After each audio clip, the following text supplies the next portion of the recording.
This is a water dripping on your forehead league, and it doesn't stop.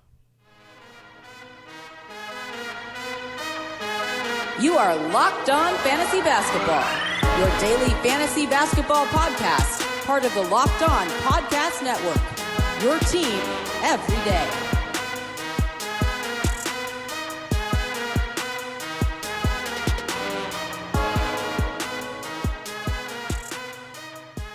Hello and welcome to the Locked On Fantasy Basketball podcast brought to you by Basketball Monster. My name is Josh Lloyd and I am the lead fantasy analyst at basketballmonster.com and at Yahoo Sports Australia.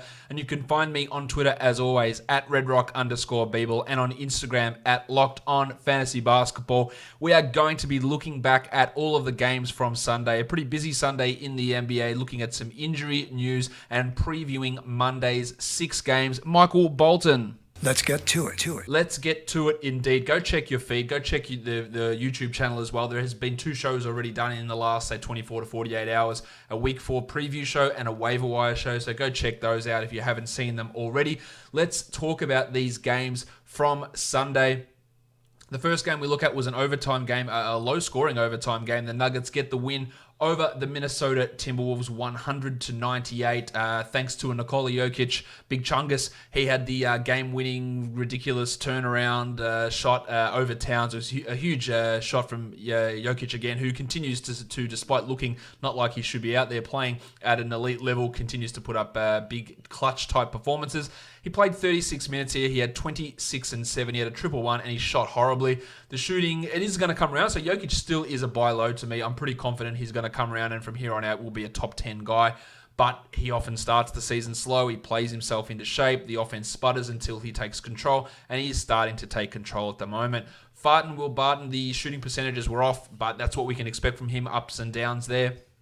Prior to this game, he was shooting 50% from 3, actually improved his 3-point shooting, but then went 18% on his 2s, 13, 12, and 5 with 2 steals, though he's a must-roster player. While Paul Millsap, I thought that when they traded for Jeremy Grant, it would mean less Millsap. They'd rest him more, that Grant will play in. Grant hasn't been good at all, and Millsap has really stepped up of late. A big game from Paul again here, 14 and 10 in 35 minutes. I wouldn't have him as a must-roster player, but he can be at least a stream option. While the Blue Arrow Jamal Murray hurt his ankle early, didn't look quite right when he came back, shot just 32% for the game, 15, 5, and 2. You're not dropping him, of course, but hopefully that ankle doesn't bother him moving forward. While Gaz Harris. Nice, Gary! The steals are there, 2 of them. The 46% shooting is fine. He's just not doing too much else.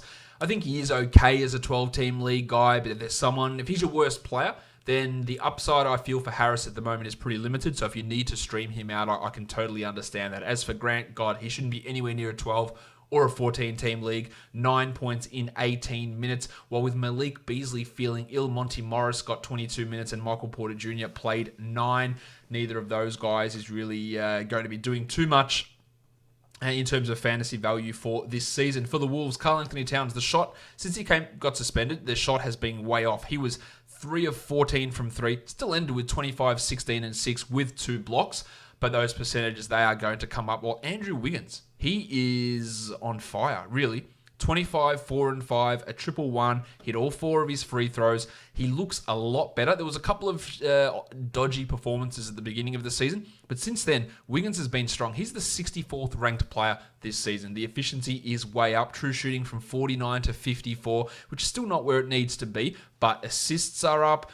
He's blocking shots now, scoring 25 points a game versus 18 last season. Usage up as well. He looks more aggressive. He is a must-roster guy, and I was ready to write him off. I thought, I don't think he's ever going to get better.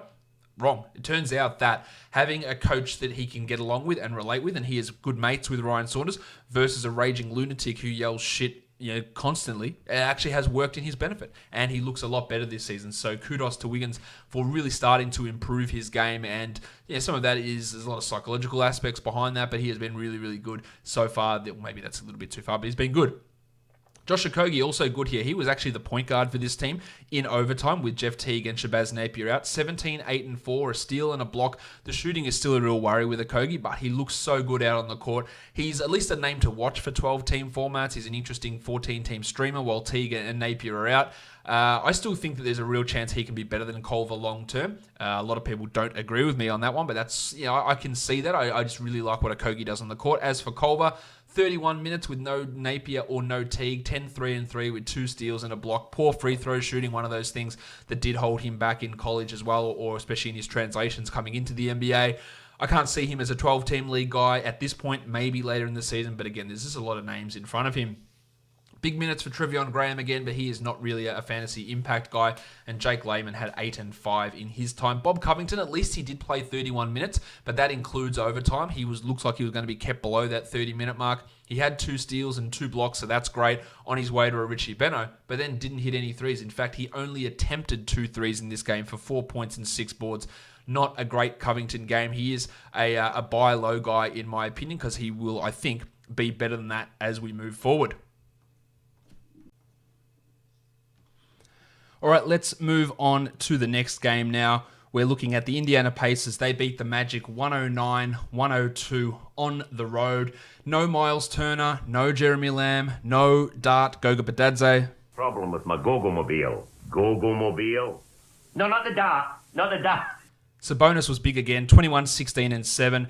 A steal and a block, 38 minutes, really thriving in that center role. And if either he, which is unlikely given he signed the extension, or Turner gets traded, it's going to open up a lot of value, probably for both guys. Malcolm Brogdon, 19, 6, and 8. No free throw attempts, weirdly, but that was still a strong game. While TJ McConnell, that's 3 strong games in a row for Tej.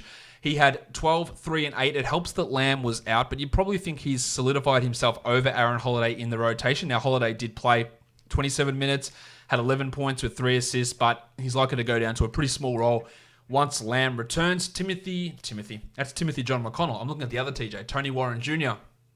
19 points with nothing else. That's always the concern with Warren. He scores high efficiency and then doesn't do too much else, but that still has its value. Well, this is the second big game from Doug McDirt in his last 3. 18 and 6 with 3 triples. Are we seeing a resurgence from McDermott? Probably not, because once Turner and once the Dart return, Bitadze, it's going to be hard to him to see that extra value or extra increase in minutes. It is just interesting to see that he has improved over these last couple. Justin Holiday continues to be poor. Well, Jakar Sampson started, and he will likely be out of the rotation once either Bitadze or Turner return. For the Magic, Nikola Vucevic, after those early season struggles, he's on fire. 18 and 7, 2 blocks, 2 triples. Looks good. While Evan Fournier, strong start, terrible crash, and now back with a good game. 22 points, 6 triples, 6 assists, and 1 block for Fournier. He is fine on a 12-team roster. He is nothing close to a must-roster guy, but he has some value there at least to look to stream in, and he could be your worst or second worst guy. While Mo Bamba, 1, 2, 3, 4, 5. 13 minutes for Bumba, but 4 blocks during that time. He is the perfect guy, along with, say, the Rock DJ Robbie Williams, that when you're on a Sunday and you're losing the blocks category, you stream him in and you hope you can have a game like this, and then you drop him, because there just isn't enough minutes for him to be a consistent impact guy. Johnny Isaac, a little bit down, but still had 10 points, 3 rebounds, 2 blocks, and 2 triples, really putting up good numbers. Well, Aaron Gordon, 13 points in 30 minutes. I just think this is who Gordon is at this point. So he's not a drop. He's not someone that I'm looking to get rid of, but I'm also not buying low thinking he's going to have this big improvement. I just think this is who he is. 24 minutes for Markelle Fultz, 8 points with 4 assists, a steal, and a block. Yes, he's starting. The steal, the block, the 4 assists are nice, but the minutes are just the same. So while they can be useful, I don't think we should be looking at him as pushing into 30 minutes a night really at any point soon. So if you did want to move on, I understand that. We wanted to see how it went. We've seen how it went. It's okay. It's fine. Not sure he's ever going to push to that 30-minute mark. And that's okay. He's doing what he needs to do. But is it enough for a 12-team league? Probably not. Terry Ross was back after missing a couple with knee soreness. He hit 2 triples, but there just isn't enough playing time for Ross to be a consistent enough producer. On to the next game. We've got the Charlotte Hornets. They took on the Philadelphia 76ers. PJ Washington, 15 points in 37 minutes, 4 steals. Last game he had 5 blocks. His shooting is still ridiculous, 75% on threes. He's at like almost 50% on the season. that is going to drop. But he's just adding other things in. Steals in one game and blocks in another. He is a must-roster guy that's available in 35% of leagues, and he should be available in 0 leagues. He needs to be added. Cody Zeller had been trending down. Big game from him. 24 points on 77% shooting with 26% usage. The numbers had been falling off for Zeller. This is great. That usage and that efficiency is unlikely to stick, but he can still be a 12-team league guy. Well, Devonte Graham absolutely is a must-roster player. 19 points, 10 assists, 1 steal. You have to watch the shooting. 40% from the field here, 29% on twos, and the twos have been consistently bad throughout all the season. The three-point shooting is really high. That could drop off. The assists are real. The minutes are real. He's a must-roster guy, but there is going to be, I think, some level of regression from him. Terry Rozier got into foul trouble. He's also not good. We've well established that I think he's no good. It continues to be the case, but he is not a drop. 13 points, 4 assists, 2 steals. He and Graham can coexist together. They can play 30 minutes a night together, and they can still put up fantasy numbers together. This was just a foul trouble issue, even though Rozier is not a good player. Miles Bridges, just a horrible efficiency night. His steals are comically low at the moment, much like the beginning of last season for John Collins. He is still a 12-team league player that will get better. He played 38 minutes. You don't just drop that. He will be better than this. I close to guarantee it. Dwayne Bacon, he won't be. He's not that good. 1 point on 0 of 6 shooting. Shouldn't be anywhere near a 10, a 12, or really even a 14-team league at this point. He's going to see minutes overtaken by someone like Malik Monk, who had 15 in 27 minutes. Cody Martin, who played 11 minutes here. Nick Batum's going to return. There's no need to have Bacon in any of your 12-team formats. For the Sixers, Embiid only played 26 minutes. He did look a little out of breath, but this game was in hand pretty early. So 18-9 with 2 steals and 2 blocks, while Toby Harris had 14-7-5 with 2 blocks. It's good to see Harris getting the assist and the defensive numbers with Simmons out. Al Horford 15-7-5 as well, and Joshie Richardson had 6 assists. So good numbers from those starters. Hull Neto not quite as good, 9 points with 4 assists. He really is just a short-term stream with Ben Simmons out. But Furkan Korkmaz, red hot once more. Brett Brown loves his shooting. 17 points in 28 minutes with 3 triples. He's an interesting short-term points and threes type stream guy. I wouldn't say he's someone we hold on to in 12-team leagues. He is clearly, though, at the moment, replaced the painter, Matisse Thybulle, in the rotation. Thybulle played only 3 minutes of garbage time. He is a clear 12-team drop, Thybulle. 14-team drop as well, and maybe even in a 16-teamer. If he's not going to play, then there's no use in having him, despite all those tasty defensive numbers that he was putting up before he was unceremoniously dumped out of the starting lineup, or not the starting lineup, out of the rotation, which is exactly what has happened at the moment. The next game up, the Milwaukee Bucks, they took on the Oklahoma City Thunder. 121-119. Giannis Antetokounmpo had 35 and 16. He hit his free throws, 7 of 9 from the line, a steal, a block, a big game, and 2 triples on 3 attempts. Great numbers from Giannis. The Eric Bledsoe panic, I'm sure we've all put that to bed now. 25 points, 3 rebounds, 9 assists, 60% shooting, 4 of 4 from the line. I guess it turns out when you have a fractured rib cartilage that might impact your overall performance, it looks to be better, and he looks to be better. This is, again, another example number 125,000 of why you don't panic on guys who are proven top 60 type players like Bledsoe. Brook Lopez had 15 points with 2 blocks, while Middleton, not the best night from Chris Middleton, 23 minutes, 10 points, 5 assists. He had to leave the game due to a thigh contusion. Now, the Bucks don't play again until Thursday, so you'd have to imagine he will be fine. If he is out, it looks like Sterling Brown will be the guy to get those minutes. Brown had 12 points with 2 steals in his 18 minutes, and that could be a deep league stream type scenario. We've seen Dante DiVincenzo go from 25 minutes down to 8 minutes. Wes Matthews played 32 with the absence of Middleton, but neither of those guys are 12-team league players at this point. For the Thunder, Dennis Schroeder continues to be impressive. 25, 6, and 5 with 3 steals. Now, this was 75% shooting, which is not going to happen very often, but he's been wildly inconsistent. Like, he'll have 30% one night, 65 the next night. If you can deal with the occasional dip in field goal percentage, he's getting the minutes, he's getting numbers, he should be a 12-team league guy. Gilgeous-Alexander, 22, 6, and 6, really, really strong night, while Chris Paul, 17, 5, and 5. Not his best, but far from his worst. That's solid enough. Steven Adams was out, so Nerlens Noel played 30 minutes. 14 points, 6 assists, weirdly enough, and 2 blocks. It's really hard not to have Noel in a 12-team league at this point. Adams has had 2 stints on the sideline with his knee injury. It's obviously limiting him because he's not even getting 30 a night. 23 minutes a night is all you need from Noel. For now, grab him and let's just see where this goes, how long Adams takes to return. But while he's starting, he's a must-roster player. The Italian cock, Danilo Gallinari. Hands up my cock! 14-7. It was a horrible night. 24% shooting. That makes him a strong buy low. I would be looking, again, he could get traded. He could go into a worse situation, but he's also playing poorly. So you throw your two worst players at whoever's got him and see if you can get him in a trade and then hope you get better value at that, because I'm pretty sure you will. MC Hamidou Diallo, another 3 steals. He's a great steal streamer at this point. I think that even if Andre Robertson ever returns, now this is a guy that tore his patella tendon 2 years ago, 18 months, 19 months ago, hasn't returned since. I don't think he's getting back in the rotation ahead of Diallo at this stage. Diallo played 22 minutes here. Terry Ferguson, just one of the most, does the least with the most players in the NBA. 5 points in 24 minutes. He is not a fantasy option really in any sort of format. The next game up for us to take a look at, we've got the Cleveland Cavaliers absolutely destroying the Knicks. 108-87. The Knicks were at home. They are a disaster of an organization, a disaster of an owner, a terrible front office that makes consistently bad choices, a bad head coach who makes consistently bad choices. I could blame everything on Fizdale, but I won't. It's not all on him. He was given terrible ingredients. He also uses them terribly. And somehow he makes them worse. But this is a terribly put together team that has dysfunction written all over it. They do not try. It is just an absolute shit show of an organization. Nothing makes sense with that team. Anyway, on to the good things. The Padawan, Collin Sexton. This is as Sexton a line as you get. 31 points, great. 5 triples, great. 2 rebounds and 3 assists. Like, he just will never do anything in these other categories. The steal is nice. The 63% shooting is nice. In a points league, he's fantastic. In a category league, he's very, very up and down. And if he doesn't get this usage and this sort of scoring, then he offers nothing. And that's the problem. Larry Nance. You drafted Larry Nance for 9 rebounds. Got him. 3 steals. Got him. 75% shooting. Got it. Like, that is what you drafted him for.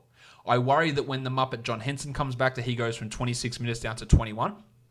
But rebound, steals, and field goal percentage is why you wanted Nance. He is tough to roster, no doubt about that, given the fluctuations in his numbers, but this was encouraging.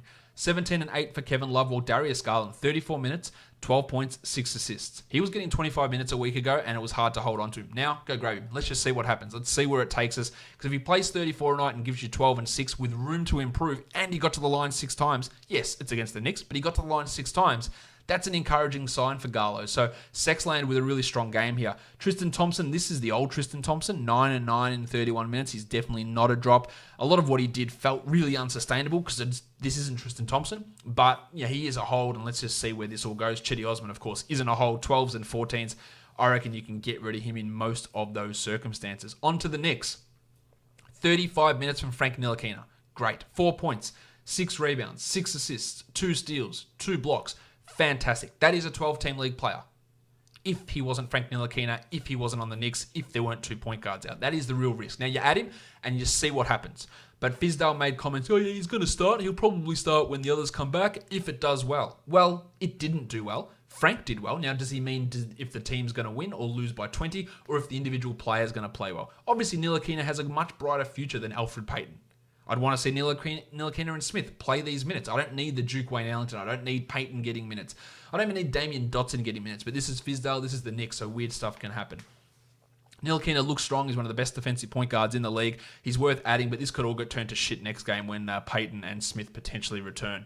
Alonzo Trier had 13 points on 5 of 5 shooting. He's just as likely to be out of the rotation next game, while Punch Bob had 4 and 11 with 3 steals and a block. That's Bobby Portis for those of you uninitiated. In 29 minutes, Mitchell Robinson will be out at least one more game, so Portis can be streamed in that situation. 20 and 16 for Randall with nothing else. He is very much an empty stats guy in my opinion. Or Taj Gibson got into foul trouble. That limited his playing time. And you're pretty hard to sell high Marcus Morris after this. 9 points on 12 shots. If he has a couple of big games, I would be looking to move him. He is not the player that he showed at the start of this season. While RJ Barrett, man, woof. He is absolutely murdering both of your percentages. 36% from the field here, 0% from the line. Missed both of his attempts. 9, 1, and 1. Some struggles are going to come from Barrett. His rank at the moment would say he's not a 12-team league guy. You could make arguments that he is quite easily by punting those percentage numbers. But these are some big numbers from, or there were big numbers from Barrett, but those percentage issues are something you really have to weigh up whether he's someone you want on your team or not. I can understand a situation where you would drop him because you just can't deal with those negatives. In essence, I probably would keep him in most cases though. The Phoenix Suns blew the shit out of the Brooklyn Nets, 138-112. Jarrett Allen got into foul trouble, played only 12 minutes, so DeAndre Jordan stepped up. 16 and 12 on 89% shooting. That is great from Jordan. Of course, he didn't block any shots, and this is a weird situation where Allen played only 12 minutes, and we still only got 24 out of Jordan. So I'm not rushing to grab him off the waiver wire. He is still rostered in far too many leagues, Jordan. More leagues than PJ Washington and Devonte Graham, which is ridiculous. Spencer Dinwiddie took a lot of shots, 31% usage, 18.6 assists. I think there's a bit of blowout factor here for Dinwiddie. He is not a must-roster 10 and probably not even a must-roster 12-team league guy. Kyrie only played 25 minutes. That's how much of a blowout it was, while it was back to old shit Taurean Prince.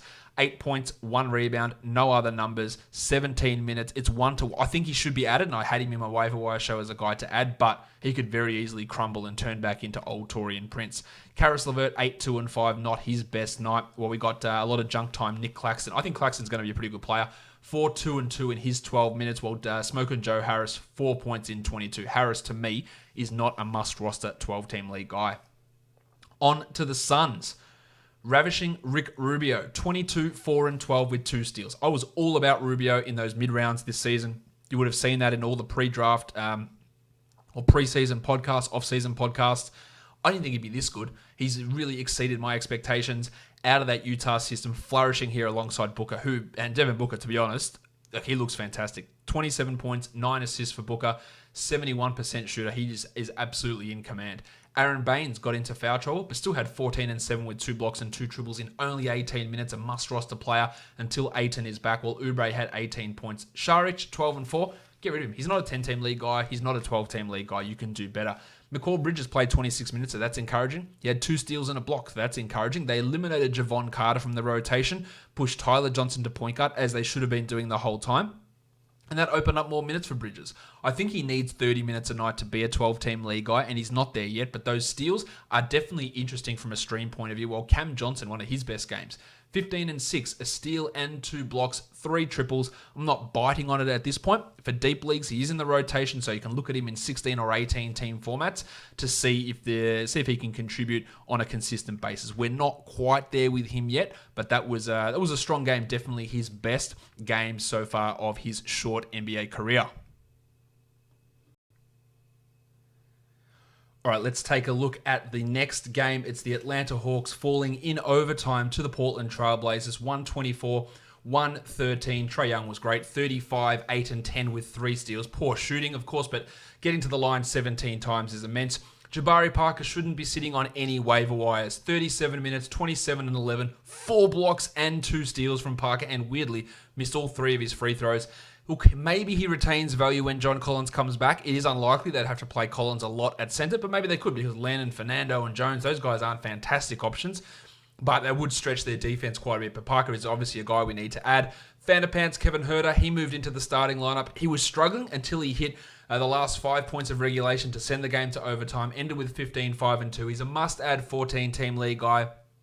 Probably is a 12-team league player as well. Can handle the ball. Looked pretty solid towards the end there. DeAndre Hunter, a lot of minutes. 14 and 5 with 4 triples. I don't really believe much in him as a 12-team league player. While Cam Reddish benched and lost a lot of playing time to DeAndre Bembry. Bembry played 40 minutes. Reddish played 16, had 5 rebounds and 2 steals. Reddish can be a steals guy, but that's probably about it. While Bembry contributed right across the board. 6-3 and 3. 2 steals and a block. Getting 40 minutes out of him is probably going to be a stretch. Vince Carter wasn't there, so that did help boost DeAndre's playing time. On to the Portland side of things, Lillard was great again, 37 and 6. He's been fantastic all season. It was great to see CJ McCollum put in a good game. 23, 8 and 4, 2 steals and 2 blocks for CJ. Anfernee Simons, red hot, 20 points, played 24 minutes, 3 triples, 2 assists, 2 steals, but much like Collin Sexton, he doesn't do too much more apart from scoring. If this wasn't a high-efficiency scoring night, the line would look pretty empty. Now, in a points league, he has value. You can stream him in for that points category. I wouldn't have him anywhere close to a must-add 12-team league guy. He's someone you can at least consider. With Rocket Rodney Hood out, Kent Bazemore started.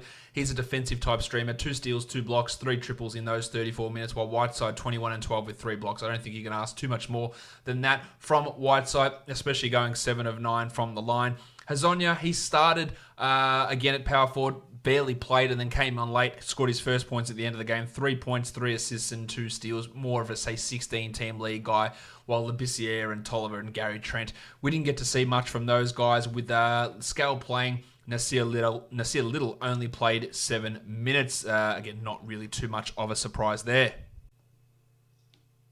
Then on to the last game of the night. The undermanned Toronto Raptors go into Los Angeles and beat the Lakers 113-104. They were without Kyle Lowry. They were without Serge Ibaka on the road against a 7-1 Lakers team. A fantastic win for Toronto and some big performances that we do need to pay attention to.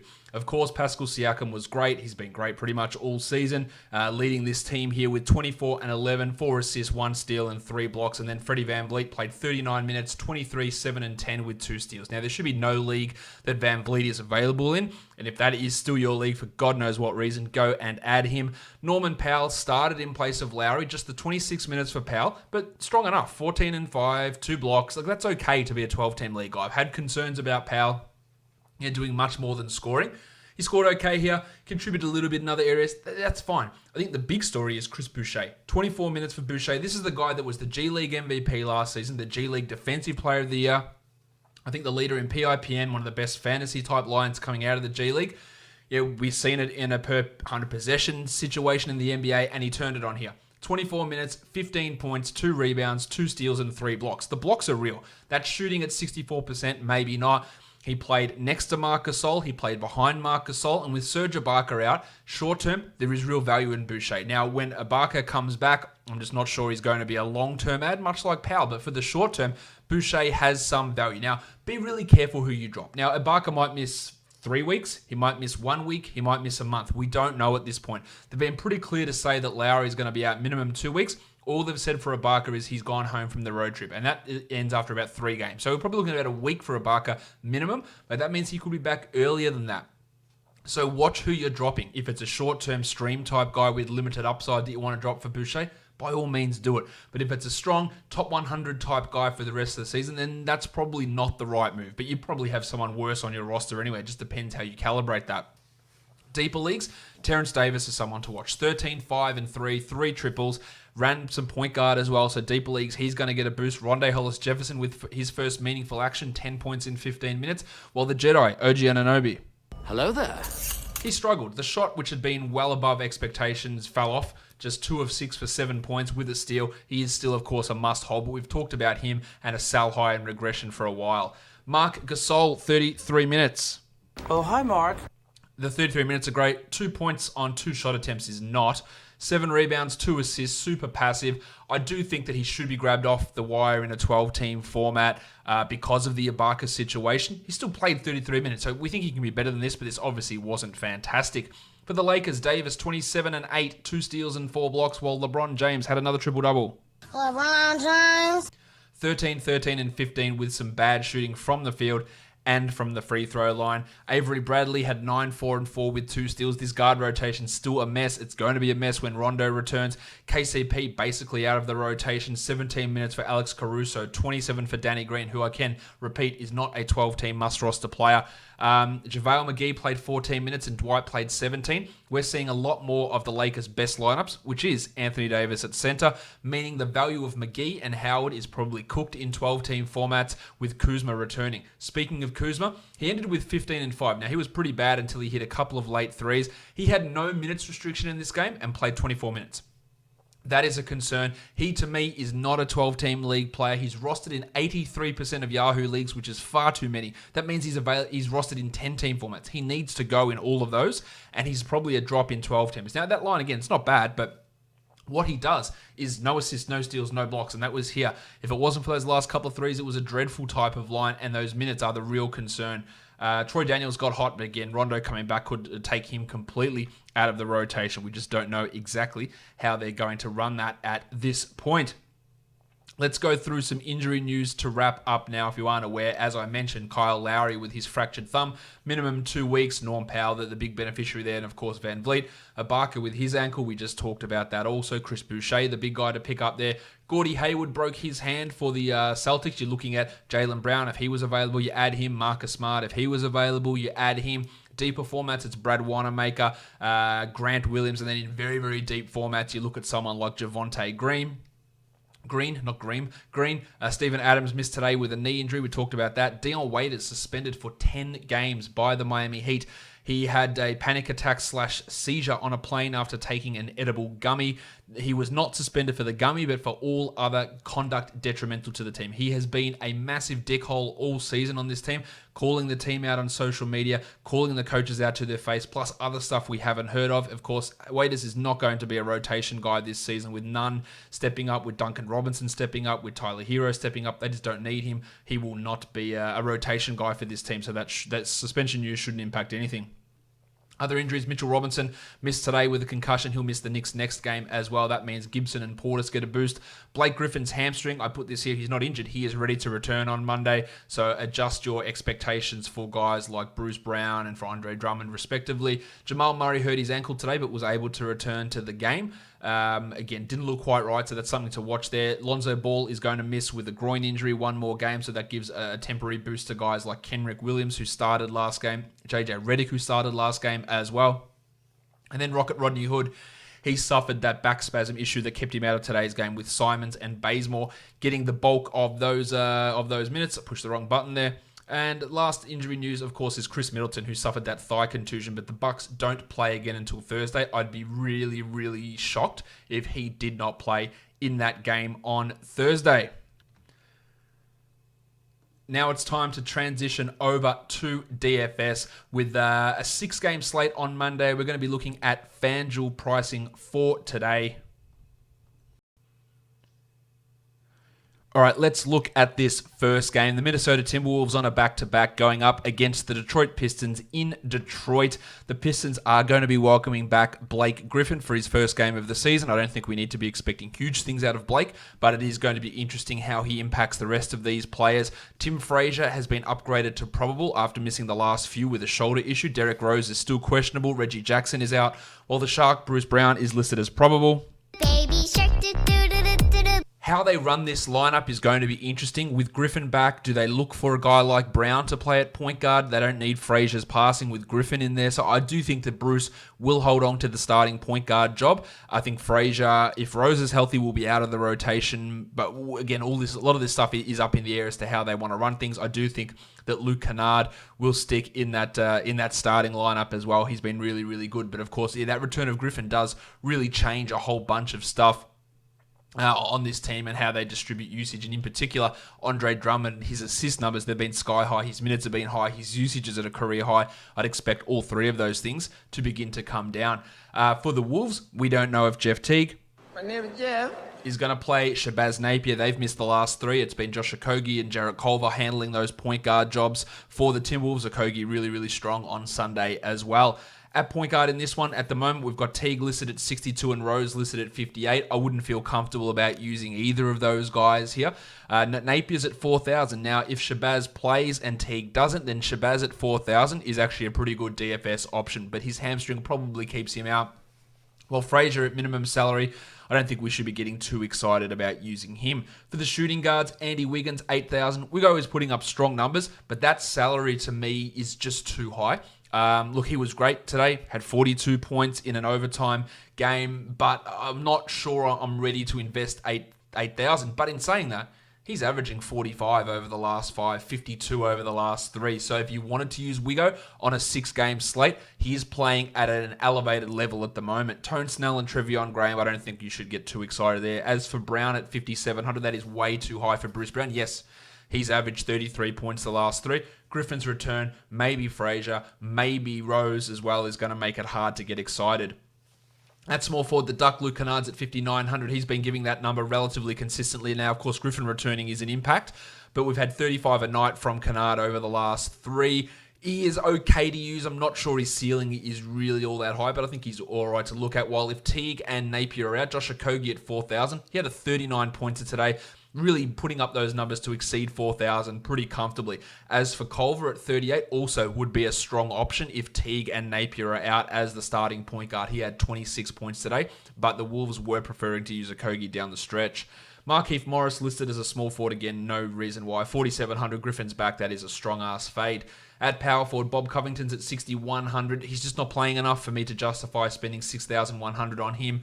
Too much ups and downs in his production, while Griffin comes in at 8,600. I imagine that Blake won't be coming in, playing his 34, 35 minutes a night or anything along those lines straight up. So I don't think that he is a guy that we need to be looking at in his first game back. At centre, Towns is at 10-8. He has struggled against the Pistons and Drummond in the past, but he is putting up big numbers even with poor shooting. 57 points today despite poor shooting. I like him. As for Drummond at 10-4, that Griffin return worries me. The assist numbers, the usage numbers, the minutes numbers, 10-4 probably puts him more into fade territory. Maybe tournaments, but it could be also the case that everyone looks to fade him because Griffin is out and therefore his roster percentage drops, making him maybe an intriguing GPP guy. So you can see both arguments for that. I wouldn't want to use him in cash, I know that much. But for tournaments, I think there is at least something to look at there for Drummo for this game. Next game up, the Dallas Mavericks and the Boston Celtics, the Shane Larkin Bowl. The Celtics are 3.5-point favorites. The total 217.5 points. Enes Kanter is questionable. We know that Gordon Hayward is out. Kristaps Porzingis. He should be back after resting last time out. And Romeo Langford is probable. Now, Langford had an absolute monster of a game in his G League debut. And with Hayward out, they need to get some sort of scoring in there. Whether he fills that role or not, or they give more minutes to Carson Edwards remains to be seen. I don't really care from a DFS point of view anyway. But it is at least something worth keeping in your mind that he could come in and fill like a 15-minute bench role if they are looking for someone as a scorer. At point guard in this one, Kemba's at 9,000. 50 points last time out against the Spurs. 9,000 is pretty expensive for Walker, but the matchup does suit him against Dallas. I think he's okay, but there are better ways to spend that sort of money. While Luka Doncic at 10-7, that's one of the better ways to spend that money. Doncic is averaging 58 over the last 5, really putting up strong numbers consistently. Another player you look at, 3,800, Brad Wanamaker. With Marcus Smart most likely moving into the starting lineup, Wanamaker has seen his minutes rise. He had 17 minutes last game, 16 points in that time. He could very easily be a 20-minute guy to get 20, 21 points. He at least should be, you should be looking at him. The rest of the Mavericks lineup, I know the Wanamaker's for the Celtics, but I'm looking at the Mavericks. Who knows what they're going to do in terms of starting lineup? They seem to change it every single game. I think they've had 7 starting lineups out of 9 games so far. Brunson and Curry, they could play 28 minutes. They could play 19 minutes. It's really impossible to use those guys in anything more than a real punt option. Shooting guard, there's 2 Celtics guys I like. Marcus Smart at 54 and Jaylen Brown at 64. Absorbing minutes, absorbing usage from Hayward being out. I think they really have strong value in this one. Brown's coming off a 46-pointer and Smart a 30-pointer against the Spurs. And I think they're going to have opportunities to do that again. Delon Wright's at 4,600. Again, like Curry, like Brunson, like Hardaway, like Jackson, like Finney-Smith, like Lee, like Barea. None of these guys, these 1, 2s, and 3s on the Mavericks, have any sort of consistency in their role, and Wright is one of those. Although he's been relatively consistent, getting like 23 a night, but it's still not enough to consider that a DFS option.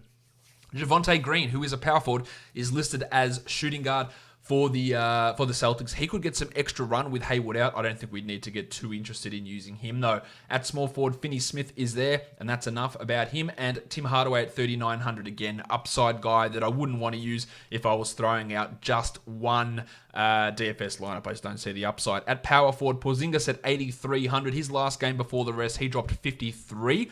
I think he's like a high 30s sort of a player here rather than a 40s guy, so probably more of a punt. While Tatum at 81, I like Tatum at 81 with Hayward out. That's pretty strong. Maxi Kleber at 45. He started the last game. Who knows if he starts or comes off the bench? Not someone I'm super interested in. While Grant Williams at 37. Could he get extra minutes with Hayward out? I think it's a distinct possibility. But is it also one that I want to use in DFS? Most likely not. Vanilla Tice at 4,800. Now, if Kanter is out, we like that. He was limited by fouls last game, Tice, and had just 22 points in 23 minutes. But prior to that, he'd been putting up good numbers. And at center, Powell's at 5,100. Last game came off the bench, had 34 points in 29 minutes. I like him at that sort of a salary. And then the Rock DJ, Robbie Williams, is at 43. An absolute monster from Williams last game. If Kanter is out, him having 40 points in that last game absolutely should give you at least some level. I think we look at him as more of a tournament guy whose value is really fueled by those blocks and Tice's fouls, and he could go back and play 14 minutes next game, but there is obviously that level of upside which should get you interested. I'm not interested in Kanter Even if he plays, that just puts more confusion into that whole mix. Next up, the Houston Rockets and the New Orleans Pelicans. For the Rockets, no injuries for us to report on here. For the Pelicans, Lonzo Ball is out again, and Gentry claims that he's going to use the same starting lineup as last time, which was JJ Redick, Drew Holiday, Brandon Ingram, Kenrich Williams, and Derek Favors. Williams and Favors both put up big games last time out for the Pelicans. At point guard, Westbrook's at 9,900. His last few haven't quite been there. I think 9,900 is a little high, but the pace of the Pelicans, the defense of the Pelicans, gives you some level of, interest in using Westbrook, maybe more as a tournament guy. Frank Jackson's at 37, and if we talk about unstable rotations, the Pelicans could use literally everyone and play them over 10 minutes, making it really tough to rely upon most of their guys in cash. Frank Jackson, again, he could have a 40-pointer, he could have a 5-pointer. Not all that keen on him. Drew Holiday is a shooting guard. He's at 8,300. I think 40 points from Drew is a realistic expectation, with the ability to go higher as well. So he is in play to me with Lonzo out. Josh the Hitman Hart at 5,400. Only 23 minutes last game, but had 27 points. But it appears that he is going to come off the bench again. His role, like those Mavericks guys, is so up in the air. It just seems to change game by game on Nickeil Alexander-Walker. Last game with no Lonzo Ball, he had 2 points in 8 minutes. So hard to get too excited about that. For your small forwards, actually Redick is there, 4,500. Monster from him last time. He's been shit in most other games, so I wouldn't be trusting that too much. At small forward, Eric Gordon's at 4,200. I can't get interested in him at all. While Kenrich Williams, 35 points at 3,900. Yeah, I'm interested in Kenrich Williams, especially considering they said they are going to be looking at starting him again. He played 28 minutes. He can contribute in multiple categories. I do like him. While Ingram at 88, a little bit quiet last game, still 38 points. That's not quite enough at 8,800. We want 45. So there is an element of risk there with Ingram, but I like the up-pace tempo that the Rockets and the Pelicans play at, which could really suit him in this one. Danny House at 55, just a rock-solid cash guy at the moment, blocking shots, getting steals, hitting threes, averaging 33 over the last three, which at 5,500, you can't ask for really anything more than that. For the power forward, Derek Favors is at 53. Best game of the season for Favors last time out, 29 minutes, 32 fantasy points. He could do it again here. I'm not super invested in him. It'd only be for tournaments, while PJ Tucker's at 54. Yeah, look, some of PJ Tucker's lines have been good. I'm not sure that there's any DFS reliability there. At center, Jackson Hayes at 3,600. He supplanted Jahlil Okafor in the rotation last game. I don't know if that will happen again. I would imagine it does, but I don't know that for sure. He's not a high upside guy anyway here. Well, 9,300 for Clint Capella. His last few games have been monstrous. Therefore, his salary has risen up to 9,300. That probably takes a little bit of the value away from Capella, but he could be a 40-point guy. That's just not quite enough, or not quite what we need at that level of salary. Next game up, the Memphis Grizzlies and the San Antonio Spurs. Last time, Ja Morant and Brandon Clark both rested for the Grizzlies on a back-to-back. They should be ready to go here. The Spurs are massive. Actually, before I mention it, I should go back. That Pelicans-Rockets game, Rockets are 4.5-point favorites, but that total is 242.5. That is absolutely massive, and that is why so much value could appear in that game. The Grizzlies and Spurs, 226.5, but the Spurs are favored by 11. So a little bit of blowout risk. We know that Morant seems to be limited to 30 minutes most nights as well. At point guard, Derek White, maximum Derek at 4,400. Maximum Derek. Got the blocks last game. He played alongside DeJounte Murray for a couple of minutes. That's encouraging. I'm still not ready to get into him. While 6,700 for Murray. Look, if he plays how he's played in most of his games, he should get to that level. The problem is he does have those games where the shot is off and then Popovich drops his minutes down. So it is hard to get too excited about Murray from a DFS perspective, considering that elevated salary. He could be a 40-point guy. Yeah, no doubt. More tournaments than anything else. Ja Morant's at 7,600. That is too high for a guy that's probably going to be limited. While Tyus Jones was great last time out, but with Morant back, he just doesn't have that same opportunity. 4,200 for Pat Mills is maybe interesting for a cash situation. He's getting some minutes, 22, 23 minutes a night, 22, 23 fantasy points a night, and that can give you an okay cash base to get some guys in like Jim Harden, who I didn't mention actually in the Rockets game. I should have. Yes, Jim Harden is always a DFS option. Always. At shooting guard, DeMar DeRozan is at 7,900. Even in the games where DeMar plays well, he's not quite at the $8,000 level. I think he's more of a $7,500, $7,400 player. He can be okay, but I think there's better guys out there. While Marko Guduric at 3,900, Grayson Allen is out. Guduric outplayed Dylan Brooks last game, had 29 points in 28 minutes. There is definitely some tournament value in Guduric with Allen out. Kyle Anderson also played well last game, but that I think is more of a factor of Morant being sidelined. Dylan Brooks, God, it's just so much inconsistency from him, and he's at 4,900, putting up some really, weird numbers. Big games sometimes, nothing the other one. He's at that sort of price, more of a tournament player. At small forward, Rudy Gay at 46, I don't really care for that. Jay Crowder is up and down as well at 5,300 with Morant and Clark back. He probably takes a back seat. Power forward LaMarcus Aldridge, speaking of up and down, he has been all over the shop in terms of consistency. 8,100 is a high price. I want nothing to do with that in cash. He could have a 50, he could have a 20. In fact, his last game against the Celtics, he had 10 points. That is shit. He can be much better than that, obviously, because he's had a 58-pointer. Tournaments for Aldridge at the moment, the consistency is falling off. Well, Jaren Jackson Jr., Triple J, last couple of games have been better for Jackson. I'm not ready to trust him, and I don't think you should be either. Brandon Clark at 5,500. 4,500, I'm all about it. That's very much like that Pat Mills number where it's a solid enough cash floor. But at 55 for Clark, I just think it is a little bit too high. And then for the centers, Pirtle is a no, while Jonas Valanciunas at 6,700. Look, he's played well against the Spurs in the past. The minutes are too unreliable to spend that much of a salary on Valanciunas, so I suggest that you don't. Next up, we've got the Utah Jazz coming up against the Golden State Warriors. The Jazz are 10-point favorites. The total is 213. Draymond Green has been upgraded to probable. The triangle, Eric Pascal, is probable as well, while Amari Spellman is questionable. If Spellman is out, that gives more of those minutes to Marquise Chris, who could very well, with Draymond back, be out of the rotation. At point guard, Conley's at 6,800. The matchup here for Conley is fantastic with both Jordan Poole and D'Angelo Russell in the opposing backcourt. That gives him a huge opportunity. He's an interesting enough tournament guy. The Archer Kai Bowman, not enough minutes for him. At shooting guard, Don Mitchell's at 8,200. He should be a 40-point type of play here, so I like him. And Jordan Poole at 44, very hard to get excited. D'Angelo Russell is putting up huge numbers. He's at 8,900, but he's averaging 59 over the last three. He had 46 in 34 minutes last time out. No reason to think he can't be a 40-point guy here minimum. I do like D'Angelo quite a bit. Small forwards, Bojan Bogdanovic at 62. He is just crushing it almost every game. I think there is some cash value in him, maybe not for tournaments. While Alec Burks at 56 against his former team. Don't know about former team. He's putting up the numbers irrespective. 40 points over the last three. Now, Draymond coming back might squeeze some minutes from Burks, but he is absolutely at 5,600, got upside in a tournament. Ingles and Glenn Robinson, not players I'm interested in. At power forward, Royce O'Neal. Big game last time for Roycey. Yeah, hard to trust too much there. While Draymond at 76, I think Draymond could be a bit of a sneaky GPP guy. I'm not super into him for cash. While Eric Pascal, the triangle, with Green back, it's very, very hard to rely upon how they're going to get him those minutes to achieve that salary. At center, Cauley Stein's at 4,900, starting to show a little bit. A couple of blocks or 3 blocks in each of the last 2 games from Cauley Stein. Only really looking at him as a tournament guy. Gobert at 8,300. Probably not happening here, nor is Tony Bradley. The last game of the day, we're looking at the Toronto Raptors and the Clippers. Paul George has been ruled out by the Clippers. The Raptors here are on a back-to-back, and of course they're without Kyle Lowry and Serge Ibaka.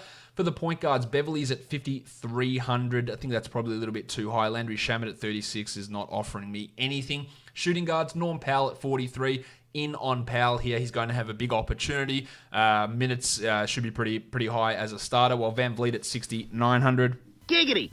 Absolutely someone that I love using in cash and tournaments. Lou Williams at 75. Williams is putting up huge numbers, and we get another opportunity here for him to do it again with Paul George out. 7,500 is pushing a little bit too high, and the $800 price rise means I'm not as keen on him, but yeah, maybe you could consider it. Terrence Davis, Matt Thomas. If I'm going to take a flyer on a weird backup guard from Toronto, it probably will be Davis, but I'm not super into him. At small forward, of course, the small forward, Pascal Siakam, 9,700. Love it. Let's go. It is a back-to-back for Siakam, but given the offensive load he's going to carry, I think that's strong. The fun guy, Kawhi Leonard. I'm a fun guy. He's at 10,500. His lowest score in his last 5 is 52 points.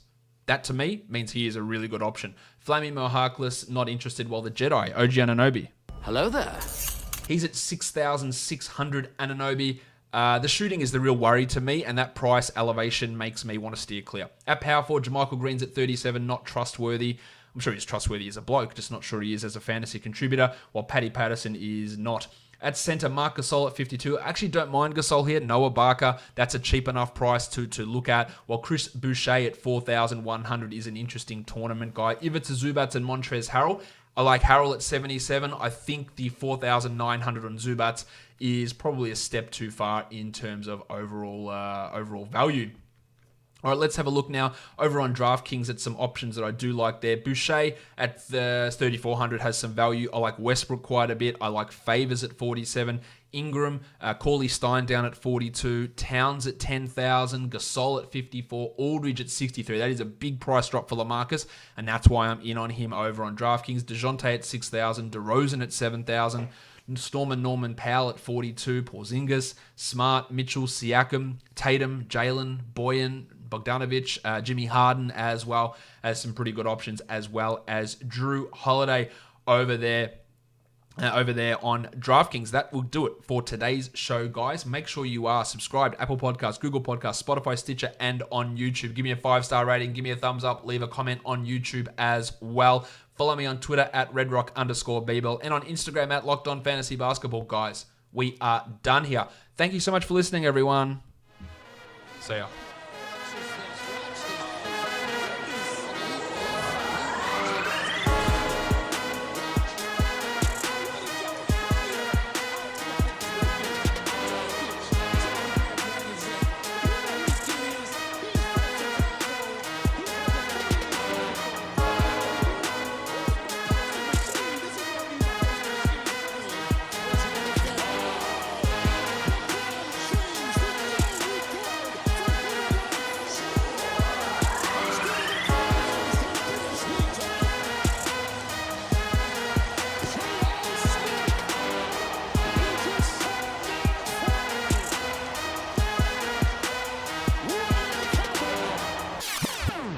Brett Brown.